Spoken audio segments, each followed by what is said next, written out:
Otra letanía. Modelo de unidad. Tampoco aparece. Modelo de unidad. Y sin embargo la unidad es una virtud tan importante que está considerada como la primera de las definiciones de los atributos de la Iglesia. La Iglesia es una, la primera. Y está considerada como la clave para la evangelización. Porque el propio Cristo, en la noche en que iba a ser entregado, después de haber tomado el pan y haberlo partido, habla con el Padre y le dice, nos lo cuenta San Juan: Padre, que todos sean uno, como tú y yo, para que el mundo crea. La unidad es la clave de la evangelización. Una iglesia dividida no puede ser nunca una iglesia atractiva, y por lo tanto no puede ser nunca una iglesia convincente, una iglesia evangelizadora. Pero unidad hace referencia a uno. Unidad viene de uno, es decir, unión con uno. ¿Quién? Dios, claro. ¿Y quién? El vicario de Cristo, el Papa. ¿Puede sobrevivir, son palabras de Jesús, un reino en el cual hay guerra civil? No, dice Jesús, no. ¿Puede sobrevivir una iglesia en la cual hay guerra civil? Y no es solamente una guerra de dos bandos. Esto es una iglesia que tiene una guerra multipartita. Y no me refiero solo a la iglesia en Barcelona o en Cataluña, porque estoy hablando de la iglesia universal. Me van a permitir una distracción contando un chiste que se atribuye, chiste, no es una realidad, a un famoso teólogo muy importante precisamente por su falta de unidad. En aquella época en que todavía Juan Pablo II gobernaba la iglesia, pero ya estaba muy malito, empezó a circular este chiste. Me refiero al teólogo Hans King, que tuvo tantas palabras de insulto contra Juan Pablo II. Se muere el Papa, los cardenales reunidos en el cónclave dicen: tenemos que dar un giro, hay que poner a un hombre progresista para hacer que la iglesia se llene de nuevo de los que se han ido.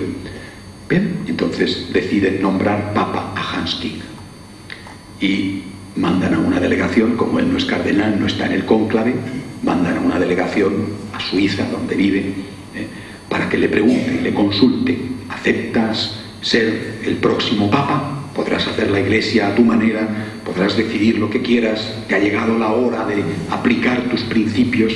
Hans King se lo piensa y dice: no acepto.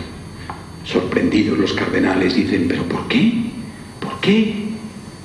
Te ofrecemos en bandeja la dirección de la iglesia para que la transformes a tu antojo y no aceptas. ¿Pero por qué? Y Hans King contesta: porque si yo soy el Papa, no me hará caso nadie, mientras que así, siendo teólogo, me hace caso todo el mundo. Hemos llegado a la consecuencia, queridos amigos. Recuerdo un lucidísimo artículo de José Luis Martín Descalzo, escrito ya hace muchos años. Hemos llegado a la situación en la cual cada católico es un papa. El relativismo. Tú tienes tu moral, tu dogma. Este cree en esto, el otro en lo otro, este le parece esto bueno, el otro. Cada católico es un papa. Y el papa es el menos papa de todos los papas. El papa tiene que convencer a todos y cada uno. ¿Lo acepto o no lo acepto? Soy de esto. No me convence, no lo creo, no lo acepto. Esta es la realidad. ¿Puede sobrevivir un reino en guerra civil? En una guerra civil de multipartitos donde cada católico es un papa. Es un problema tan grave. Y no quisiera aplicarlo demasiado al caso de ustedes, porque no creo, repito, que sea un problema solo de aquí, pero desde luego es un problema de aquí. Es un problema de aquí, con tantos matices que seguramente dentro de unos años se mirarán y se estudiarán en la historia y serán motivo de consternación. Hoy, cuando uno viene de fuera, lo único que lo ve es como un motivo, por un lado, de tristeza y por otro lado, de risa. Hacer un problema, por ejemplo, del idioma, y hacer que el idioma sea una barrera que impida el acercamiento a Dios, es para llorar, y a veces es para reír. Esta tarde he salido, después de una reparadora siesta tras la larga noche de viaje, he salido a tomar un café y he parado en un bar aquí vecino, el primero que he encontrado. El bar no parecía nada sospechoso porque ponía café de Roma en italiano. He dicho, bueno, entro y no había nada en italiano, nada más que algunos nombres, todo en catalán. Oiga, que no pasa nada porque algo sé, dado que he vivido 4 años en Mallorca y tuve que estudiar teología en catalán, mallorquín, pero catalán. No pasa nada, pero he pedido un cappuccino, digo, bueno, a esto llego, cappuccino será lo mismo, efectivamente me ha entendido el camarero. Todo en catalán. Oiga, estamos en Barcelona, grande gracia, a mes, ¿verdad? Bien, a mi lado, varias personas hablando, todos en castellano. Y hablaban con los camareros entre ellos, pidiendo la cuenta, tal, todos en castellano. Los camareros, ninguno era latino, no es que, no. Todos eran nativos del país, de aquí me imagino. Todos hablaban entre ellos en castellano. Me he tomado mi café, he pedido el café, bueno, estupendamente. ¿Y esto qué pasa en la calle, en un café? ¿No es lo que pasa en un confesionario? ¿En una misa?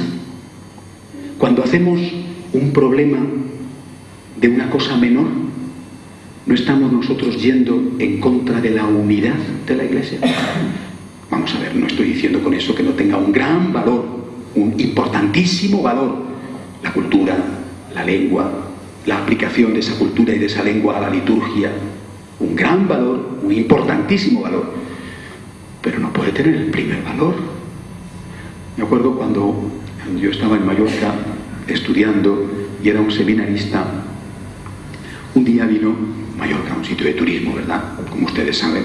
Bueno, entre otros también iban madrileños, me imagino que seguirán yendo. Bueno, recuerdo una señora que viene un día, estaba yo por la iglesia, un día irritada, ¿no? Enfadada, ¿no? La madrileña, pobrecilla, había ido allí a tomar el sol, ¿no? Que es una cosa estupenda a la que se puede ir a Mallorca. Había ido a tomar el sol y practicante de Madrid, que es lo que tienen los madrileños, que son más practicantes, no todos, pero muchos. Bueno, había ido a misa, había visto horarios de misa, se había ido a misa y había ido a confesarse, que es otra cosa que también se suele hacer bastante. Bueno, había ido a confesarse, había visto un cura, se había metido en el confesionario y le había dicho, la mujer, bueno, en fin, padre, perdóneme, pero es que no sé hablar catalán, me voy a confesar en castellano. Y el sacerdote le contesta, señora, eso no es todavía un pecado, es solo una desgracia. Imagínense usted cómo sale la señora. Estaba la pobrecilla que tuvo que ir después a confesarse tras lo que dijo después de haber salido del confesionario. Queridos amigos, vivimos en guerra civil por tonterías. A veces, otras veces por cosas que no son tan tonterías. Y es necesaria la unidad. Es necesaria la unidad. Somos una minoría acosada. Somos una minoría acosada. Una minoría acosada por el secularismo. Y no podemos permitirnos el lujo de la división. No podemos. Una minoría tiene que tener 2 condiciones para sobrevivir. Tiene que cumplir 2 requisitos. Primera, la unidad. Segunda, la autoestima. Tenemos que ser conscientes de que lo nuestro es una suerte. De que ser cristiano es una suerte extraordinaria, de que somos más afortunados que los que no tienen fe o que los que teniéndola no practican. De lo contrario nos vamos a diluir, como está pasando. Pero es que sin unidad, es el propio Cristo el que lo dice, no hay evangelización. Porque lo que hay es ridículo, ridículo. Por tanto, unidad. Perdónenme la digresión que he hecho sobre la lengua, porque seguramente es una tontería. Les pido disculpas, no quiero molestar a ninguno, pero, insisto, no podemos perder de vista lo esencial. Lo esencial es que, al margen de si uno es de Madrid o es de Barcelona, al margen de si uno habla en un idioma, somos de la misma iglesia. Esto es lo esencial, y que no debería de haber, por una cuestión secundaria, por importante que sea, no debería de haber motivos para separarnos, para dividirnos o para enfrentarnos, o a veces incluso para odiarnos. Por lo menos entre nosotros, que lo hagan otros, que lo hagan los políticos, ¿no? Pero nosotros, los curas, nosotros, los católicos, unidad, unidad, unidad en torno al Santo Padre, obediencia al Santo Padre. ¿Existe esta unidad en el clero? No me refiero solo al clero catalán, no, hablo en general. ¿Existe esta unidad con el Santo Padre? ¿Existe esta unidad en los profesores que enseñan teología en los seminarios? ¿Enseñan la doctrina de la Iglesia? ¿Y los sacerdotes en sus homilías enseñan lo que los fieles tienen derecho a escuchar? Porque si el sacerdote no cree y por lo tanto no enseña lo que la Iglesia enseña y cree, lo que tiene que hacer es ser honesto, abrir su chiringuito y decir: la Iglesia de Pepito, yo me rindo a dar nombres sugestivos. Tú haces tu chiringuito, tienes todo el derecho del mundo. La Iglesia del santo liberador de la última media hora del universo. La pones allí y acude la gente a oírte a ti, y tú vas y dices lo que te dé la gana. El que quiera que se quede y el que no, que se vaya. Pero una persona que entra aquí, entra creyendo que esta es una Iglesia católica. Y si esto aparece como Iglesia católica y luego no es Iglesia católica, esa persona ha sido metida en una ratonera. El Señor nos advirtió contra las consecuencias del escándalo del comportamiento, cuando nos dijo: haced lo que dicen, pero no hagáis lo que hacen. Y eso es relativamente fácil de entender. Bueno, mire usted, es una persona, ha cometido un error, pero sus enseñanzas son correctas. Pero ¿cómo podemos defendernos contra el escándalo de la mala educación? Porque la inmensa mayoría no tienen formación. Acuden precisamente a la Iglesia a buscar esa formación. Mandan a sus niños a las catequesis para recibir esa formación, para pedir a los que supuestamente son más sabios que él en la doctrina católica que enseñen a sus niños, colaboren con ellos en la educación de sus niños, dándoles esa formación. Si después resulta que esa formación no es la formación católica, han sido pillados en una ratonera. No tienen la capacidad de discernir qué es lo que les han dicho en la catequesis, o lo que les han dicho en la homilía, o lo que les han dicho en el grupo de Biblia, o quién sabe qué. No es católico. Y por supuesto, el veneno siempre se distribuye con un sabor agradable. Entonces siempre te dan algún argumento especioso, ¿verdad? No, porque lo que dice el Evangelio no hay que tomárselo en serio, porque en realidad los Evangelios están redactados muy tarde, y eso ya es la manipulación de la Iglesia romana, que introduce cosas para justificar su poder, por un suponer, ¿verdad? O no, bueno, mire usted, la diferencia entre el Jesús histórico y el Cristo de la fe es enorme. En realidad el Jesús histórico no es más que una especie de cogollo del mito, por ejemplo. Y así tantas y tantas cosas que se vierten diariamente desde los púlpitos, desde las catequesis, desde las clases de religión en los colegios.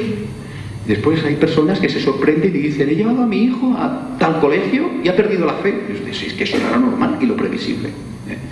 Lo raro es que no la haya perdido, ¿no? Teniendo como ha tenido a profesores que previamente la habían perdido. Hablo de la fe católica.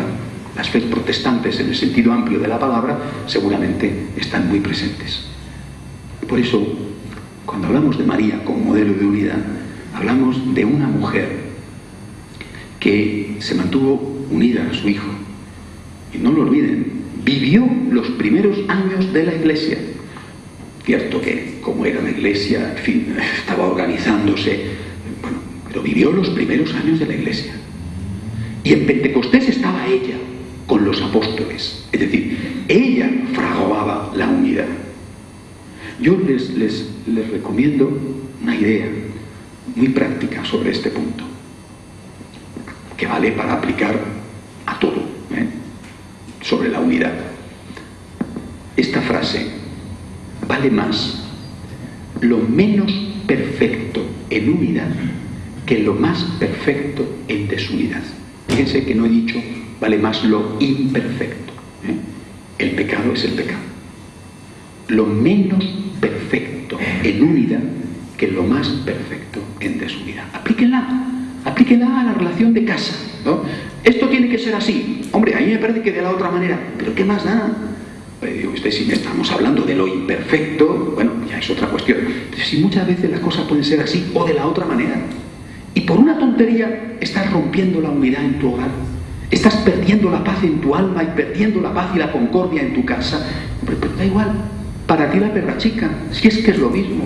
Es que me toca a mí ceder siempre. Enhorabuena. Tú eres el que está manteniendo la unidad en la casa. Enhorabuena. Gracias a ti. Hombre, repito, no cedas en lo que no tienes que ceder, en lo imperfecto, en el pecado. Hasta ahí, hasta ahí. Pero eso muchas veces no llega. La mayor parte de las veces se pierde la unidad, como les he hablado antes, por la cuestión de la lengua. Se pierde la unidad, no por cosas esenciales, sino por cosas que no lo son.